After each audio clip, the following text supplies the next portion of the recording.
Damai sejahtera yang dari Allah Bapa yang melampaui segala akal dan pikiran, itulah yang memberkati engkau sekalian dalam nama Yesus Tuhan kita. Amin.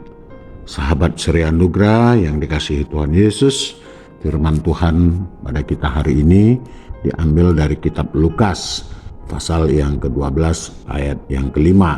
Saya baca buat kita sekalian, dengarkanlah firman Tuhan. Aku akan menunjukkan kepada kamu siapakah yang harus kamu takuti. Takutilah dia yang setelah membunuh mempunyai kuasa untuk melemparkan orang ke dalam neraka. Sesungguhnya aku berkata kepadamu, takutilah dia. Sampai di sana pembacaan firman Tuhan. Sahabat Seri Anugerah yang dikasihi Tuhan Yesus, pada konteks kita hari ini ada banyak pribadi yang suka ditakuti atau senang ditakuti, bahkan juga senang menakut-nakuti. Tentu pribadi yang seperti ini senang memandang sesamanya sebagai mangsa yang dapat diperas, ditindas, bahkan bila dilawan dengan kuasa atau tenaganya atau keterampilannya, tidak segan pribadi yang suka ditakuti ini untuk melakukan pembinasaan. Tidak sedikit pribadi yang seperti ini. Meski saat ini tingkat kejahatan-kejahatan seperti itu dilakukan sudah semakin halus, bahkan terorganisir. Yesus dalam pendidikannya kepada murid-murid sudah mempersiapkan murid-murid untuk melihat kenyataan ini.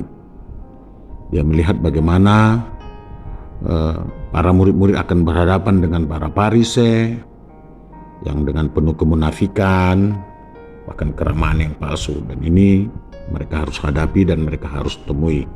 Bahkan tidak jarang dan tidak sedikit juga yang suka melakukan intimidasi dan sebagainya. Sahabat Seri Anugerah yang dikasihi Tuhan Yesus, makanya pasal 12 ini disebut sebagai pengajaran khusus. Dan tentu sebagai pribadi atau sebagai orang Kristen, kita juga diberikan pengertian dan pelajaran khusus bahwa ingatlah,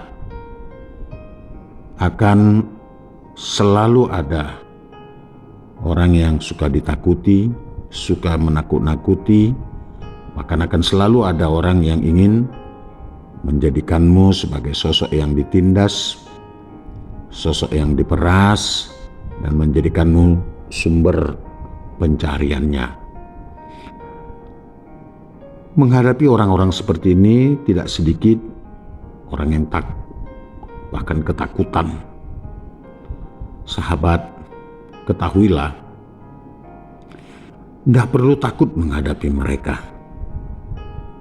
Tidak perlu mentalmu jatuh untuk menghadapi orang seperti ini. Saat ini juga ada banyak manusia yang juga hidup di dalam ketakutan oleh ancaman virus corona, sehingga mentalnya jatuh dan imunnya menjadi turun. Maka firman ini sekarang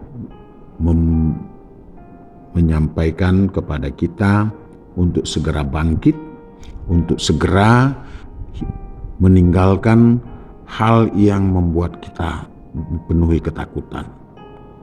Ayo, sebagai laskar Kristus, sebagai murid-murid Tuhan, sebagai orang yang ditebus, bangkitkan semangatmu, hidupkan pengharapanmu, karena dengan demikian maka imunmu naik dan kamu akan selalu dalam sukacita. Ayo, hidup dalam iman percayamu, bangkitkan rasa percaya dirimu, dan tetap bergumul dengan Tuhanmu, jalin hubungan dengan Tuhanmu, maka iblis juga akan lari, karena dia tidak akan memberdayamu, bahkan orang lain juga tidak akan memandangmu hina, karena engkau akan berani menyatakan kebenaran firman Tuhan. Sahabat, ketahuilah, mereka yang hanya bisa mengancam atau bahkan membunuh hanya sampai di situ saja. Tetapi ada Kristus, ada Tuhan yang membelamu ketika mereka memaksakan kehendaknya. Dan kalau engkau harus membela kebenaran, Dia akan tetap menyertaimu. Karena pada akhirnya si jahat tidak berkuasa atas jiwamu, yang tentu mereka hanya memenuhi kepuasan sesaat saja.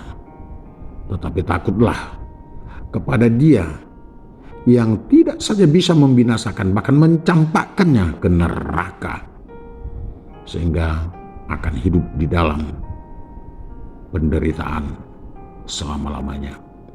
Sebagai murid Tuhan, sebagai orang yang ditebus Kristus, mari bangkit bersama dengan Kristus, pikul salibnya, hiduplah dalam sukacita, maka virus corona akan lari. Hiduplah dalam iman yang hidup, yang teguh, maka engkau akan kuat dalam menyatakan kebenaran, dalam melawan kehendak si jahat. Selanjutnya saya ingin tetap juga menghimbau kita dalam kondisi kita sekarang, dalam berkegiatan, ingat pakai masker, jaga jarak, rajin cuci tangan, pakai sabun di air yang mengalir, makan makanan yang bergizi dan vitamin. Tuhan Yesus memberkatimu.